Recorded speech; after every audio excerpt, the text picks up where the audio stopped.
All right, hello everyone, it's silverkyle, and today we're going to be going over everything that I picked up in the month of November 2022, which does include Black Friday, and this year I went insane. I haven't done this in a really long time. I feel like in the last few years, I didn't go crazy. There wasn't a lot of things that I was super interested in, but this year I bit like mad, and we're going to go over that. So let's dive into some things that are unrelated to Black Friday. I'll try to see if it was Black Friday or not.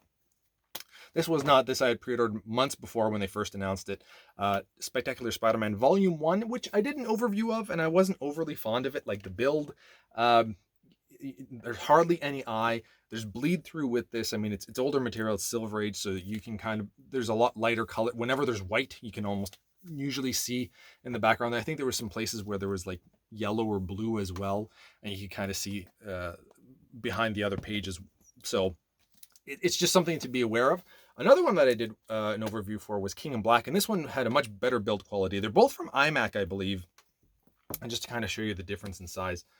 King in Black is massive, right? Like that's insane. Spider-Man's on the right there. King in Black, they did a great job with the binding of this. Yeah, that's crazy. Look at this. That's nuts. They just did a fantastic job, and there's no bleed through from what I was looking at. We have a lot of darker colors in this, and I think that definitely helps. But much more impressed with the King in Black build. The only thing is that it's not in chronological order. So 2 books that I got this month in terms of Omnibus, and both of them had more so, I guess, the Spider-Man, but not in chronological order. Like that's what they should have done. It goes King in Black 1 to 5. So you get spoiled on exactly what happens. And I would have much preferred kind of leading up to, starting with, King of Black 1 and just making my way through slowly all the things that happen. Then you get issue 2, then a few more, then issue 3. Yeah, well. Let's dive into some other stuff that I picked up because there's a lot here. One of them that I got to do an overview for because I also got this extra thing. I haven't started it yet.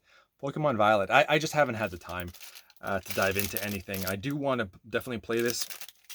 I'm still trying to play a bunch of games for the end of the year to see what were my favorites of this year. So that was not Black Friday, but I did end up getting the extra thing. I'll do an unboxing for that soon, hopefully. Let's go with just a few things that weren't. Did I get that this month? I don't remember. Tactics Ogre Reborn. I did an unboxing for this. This I won't be diving in because it's technically a remake or a remaster of this game. So I don't count this as a new game for 2022. However, one that I am playing currently, I'm hoping to finish it this weekend as well, is God of War Ragnarok. This is absolutely fantastic. I don't want to necessarily start saying what my favorite games are of the year, but this is definitely up there. I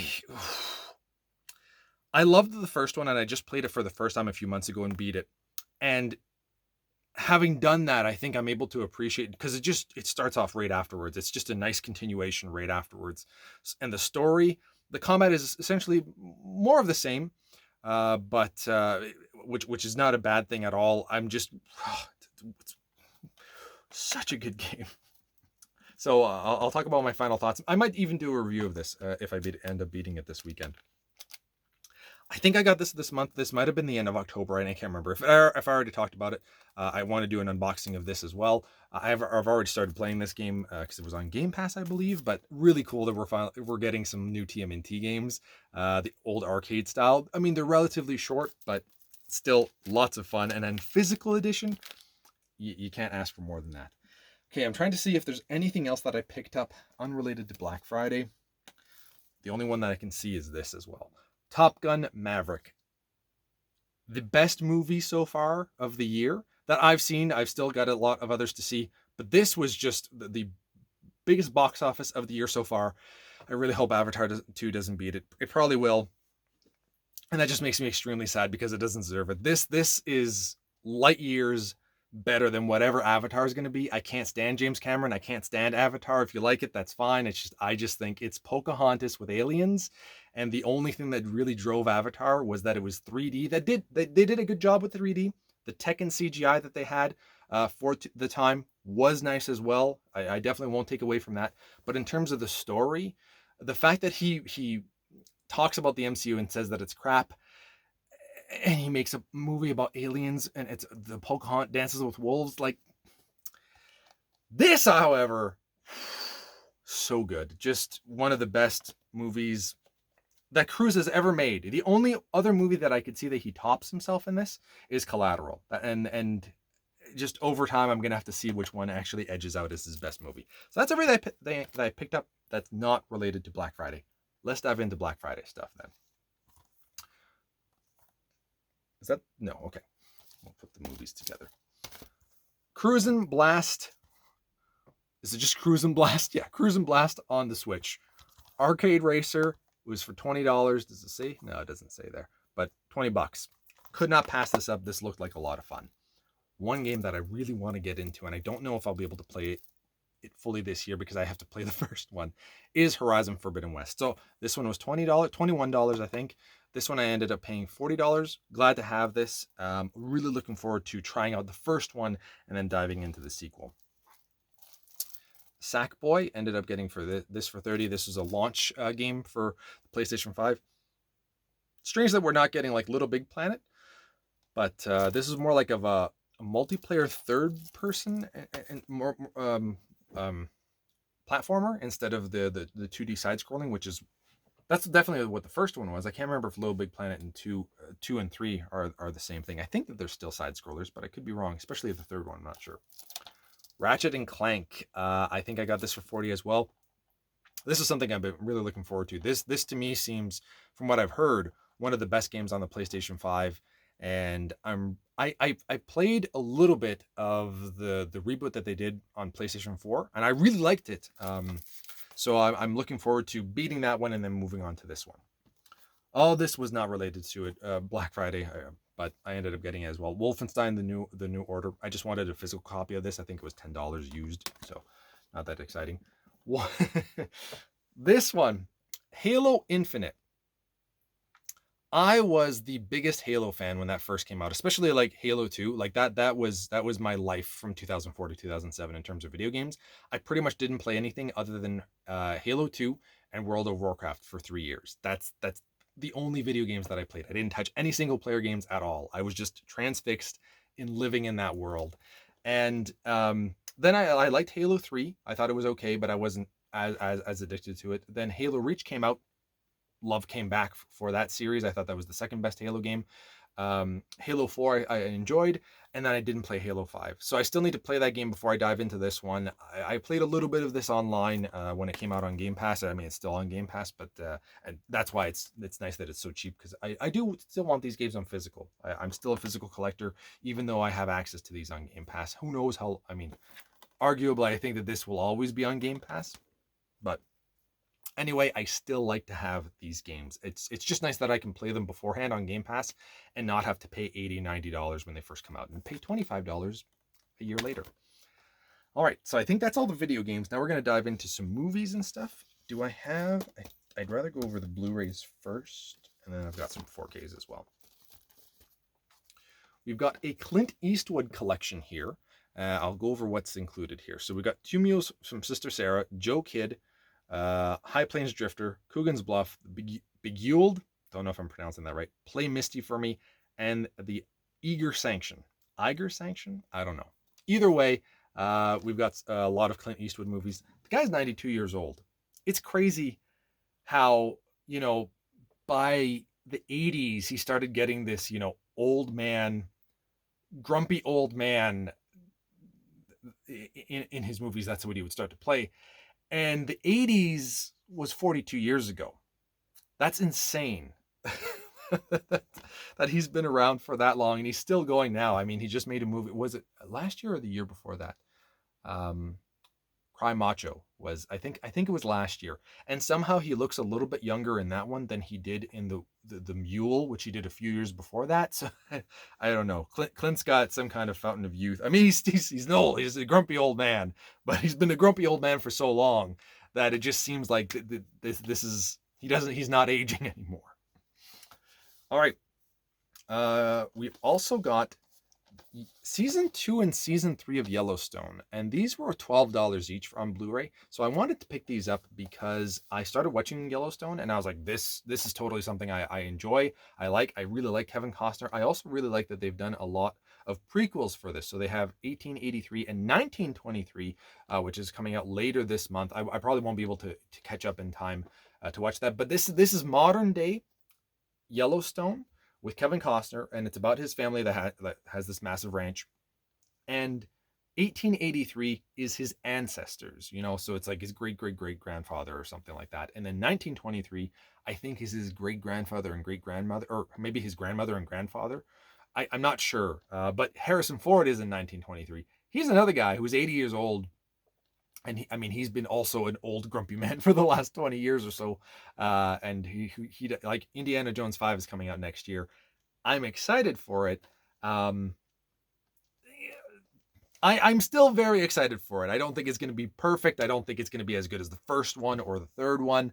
I'm hoping that it's at least as good as the second and fourth. And the fourth one, I know a lot of people didn't like it. There was a lot of aspects that I still enjoyed about the fourth one. There was just some mishaps, obviously, too. But I'm still excited. Hit more Harrison Ford into Indiana Jones. You're not going to be able to tell me that.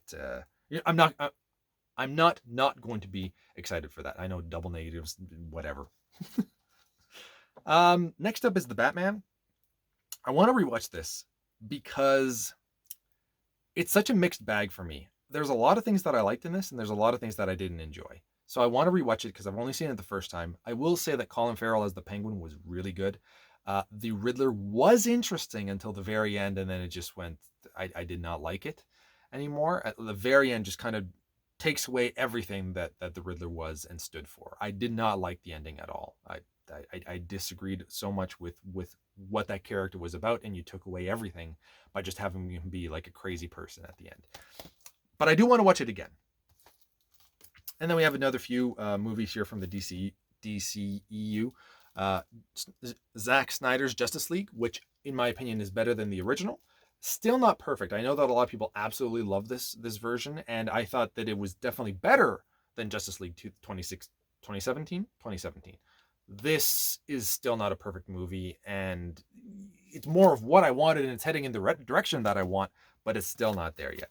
And then one that I haven't seen yet, but I really want to, and that's the Suicide Squad. So this is the kind of reboot. It's weird to say that. I mean, it's still I don't know how it works because I haven't seen it yet. But it's directed by James Gunn, and I really liked him in Guardians of the Galaxy 1 and 2. 1 is absolutely phenomenal, but 2 is still, I think, really good, just not nearly as good as the first one. So I really want to check this out. I mean, it's got Peacekeeper, and I like John Cena. It has Idris Elba. I really like him. It has Stallone as the shark. Like, I'm invested. I want to check it out. I've heard really good things. I like James Gunn. The 2016 Suicide Squad just made me really not want to watch it. Just did not look good to me. All right, now we've got a ton of books, novels. I went kind of crazy here, and I have more on the way. I have another few on the way, but I really want to get back into reading novels because I used to read novels all the time. I have way too many hobbies. I read comic books. I watch movies. I watch TV shows. TV shows and movies you can get those through relatively fast. But video games, comic books, and books take a little bit longer. So I got a bunch of books. This is going to be, and I don't remember the prices for any of these. Sorry, and I didn't say the price for everything, but there was like 30% off deals. Those books were together. I think these were from either Indigo or Amazon. Either way, they were 1% off, probably like close to 30% off across the board here. Secluded Cabin, Sleeps 6. I wanted to get a few 2022 novels. This was one of them that caught my interest. I've read this book. I got it just 2 weeks ago, and I said, okay, we're going to read that. We need to pick something here. Let's dive into this one. And this was pretty darn good. I'd give it like 3.5 stars out of 5. You have to bear in mind that I'm a very harsh critic.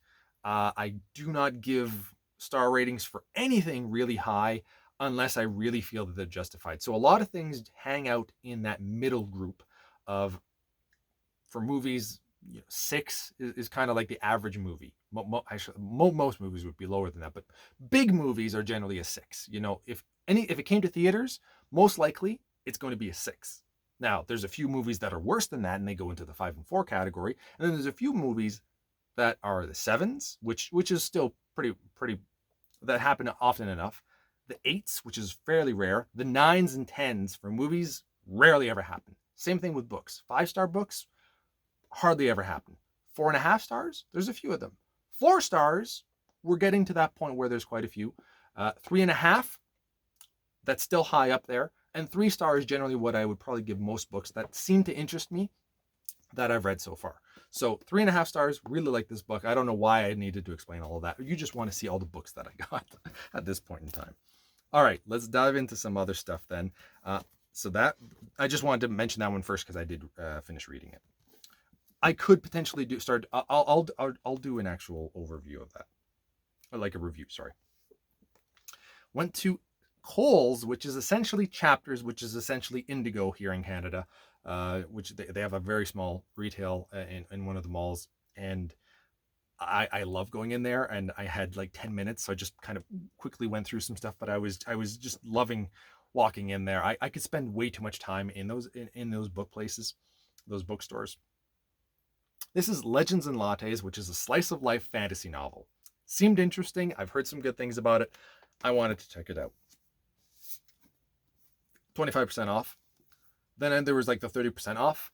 When you kind of first walk in, they have all these books that have just released, and or not necessarily just released, but usually like a few years old at the max, but they're on sale for 30% off. So this is The Apollo Murders. This is by Chris Hadfield, who I think is an actual astronaut. And I think he wrote another book, Astronaut's Guide to Life on Earth. I haven't read that one. I haven't even heard of that one. I just saw this and it kind of piqued my interest. So I was like, okay, I'm going to give that a shot and kind of see how it goes. And then I also picked up Where the Crawdads Sing. This book I picked up because my dad, my father used to read when he was younger. So when he was a teenager up until a few years into his 20s probably, and then he stopped reading because he ended up having us, and he had a job. He was a teacher for quite a while until he retired, and now he's retired. And one of his friends passed him this book, and he was thinking about reading it. I was like, okay, I'll get the book as well. My brother will get the book, and we'll all read it together. So kind of have like a book club essentially. So we're really excited to dive into this. And now my dad's super into it. He really wants to get back into reading it, and starting with this one. And then what we're going to hopefully do is maybe every 2 months or something, depending on how fast they read the book. We're going to kind of try to continue this. So at least that would be potentially 6 books that I could read with them every year, which would be kind of fun. So I don't even know what this book is about, and I haven't even read the back of it. I just saw that my dad was about to read it. I had heard some things about it before, but I just don't remember what they were about. And apparently there's a motion picture about it too. I don't know that. I didn't know that. But anyway, that's another one. Okay, let's get into some other ones. So when I got Secluded Cabin Sleep 6, there's another few that I ended up getting. Lucy Foley with The Paris Apartment. I'm currently reading the guest list from her, and really liking that. That's probably going to be the next book that I'll finish in the next week or so, probably less. I have less than half the book left in that book. So maybe in about a week from now, I'll have that one done, and then I don't think I'll dump into another Lucy Foley book, but this one looks pretty interesting as well. Once I like an author, I generally kind of keep going with that author and to try to see if I end up liking their other books, because most likely they're going to be around the same. Another one is The Long Weekend. This one seems really fun. This one seemed similar to Secluded Cabin Sleep 6. Secluded Cabin Sleep 6 is 6 people end up going to a secluded cottage, essentially, far out from the reach of civilization, and there's a storm that starts going on, and then obviously some creepy stuff starts to happen. Long Weekend is similar. It's a bunch of couples that are going. Once again, I think it might actually be 6 people again, so 3 couples. I think, I could be wrong. But they end up going, but the women go there first, and then they start getting these messages that one of the husbands is going to die. And they don't have any way of reaching their husbands. So that also seems really fun. This one, they're all there from the beginning. This one's the women that show up first and start getting the messages. So that seemed interesting to me. I'm going to start moving this over here just so we have some room. And I can put it on there too. Okay, there we go. House Across the Lake. you're kind of getting the vibe of what kind of books I like for mystery novels. They're all very similar, I feel, in the sense of what the scenarios are going to be to a degree, but it's just what works, and that's why I didn't want. So I won't be reading The Long Weekend because it sounded very similar to the other one. So I might dive into, like, I don't know. I might do a fantasy novel at this point in time. Speaking of which, there's a lot of books that are coming out in 2023 that have sequels in fantasy novels. And I love fantasy novels, but I want to go in and talk or read some of the more modern stuff that I haven't been reading, because I'm currently reading Lord of the Rings at the moment. And so that's incredibly old. I want to reread and restart Wheel of Time. I've been wanting to do that for a long time. I've read the first books of Wheel of Time, and then I was waiting for the 9th, and I just never got back to it. So I had caught up to book 9, and I was waiting for book 9 to come out, which was 15 years ago or something like that. Then I said, okay, well, we got to restart because it's been a while. So I read the first 4 books a few years ago, and then I just stopped because I got distracted by other things. So I really want to go back and read the Wheel of Time, but I also want to restart reading some more modern stuff as well. So here's one of them, which I think is The Gentleman Bastards, I think is what this series is called. This is the first book, The Lies of Locke Lamora by Scott Lynch. Want to dive into that because I do think he has the 4th book coming out for this. So if I end up liking it, then I'll go get books 2 and 3, and I'll be able to read the 4th one next year when it actually comes out, which is really exciting. Another one that really caught my eye, and that's The Shadow of the Gods. Just that looks incredible. That is absolutely beautiful. So I cannot wait to dive into this. He already has 2 books. I think this one came out last year, and then he had one come out this year, and then his 3rd one is coming out next year. So I really want to dive into this. And last but not least, the series that has been going on forever, that I have read the first 15 or so books, and I don't know what book this is. This is like late 30s or 40s at this point in time, but that is the latest Legend of the Drizzt book, which is book 2 of The Way of the Drow, which is Glacier's Edge. I have the first one as well. I just buy these in hardcover when they come out, even though I won't be reading them anytime soon, because I need to basically get caught up with all the other books, because I prefer hardcover, and because it's a lot more of a bigger font than you're going to get from paperback novels. But the other thing too is that then once it's released, a few years after that, it starts to go up in price. So a lot of the books that I would like to have in hardcover are over $100, and I don't know if I can justify myself to pick up this one was, I think it retails for $35. I think I ended up getting it for $25. And to say that I'm going to pay 4 times that, that's a stretch. I mean, it could happen because I really do like the Legend of Drizzt series. It's just a lot of fun. It's not the best novels out there, although Homeland is pretty darn good. The first book in the series, which was technically the 4th one he wrote, because he did like the first 3 and he did a prequel trilogy. Those ones are really good, especially the first one, Homeland. Homeland is just, Menzo Berenzon is just a fantastic place that he created, and it's so much fun. Anyway, thank you all for watching if you've been watching this entire thing. This was a long video, but there was a lot of stuff to talk about, and I kind of went on tangents, which I sometimes do. I think I'm going to have to talk about a lot of these in detail next time around when I start actually reviewing some of this stuff. So thank you all for watching. Let me know in the comments below what you ended up picking up for Black Friday and in the month of November. Thank you all for watching. You've been bearded. Beardage.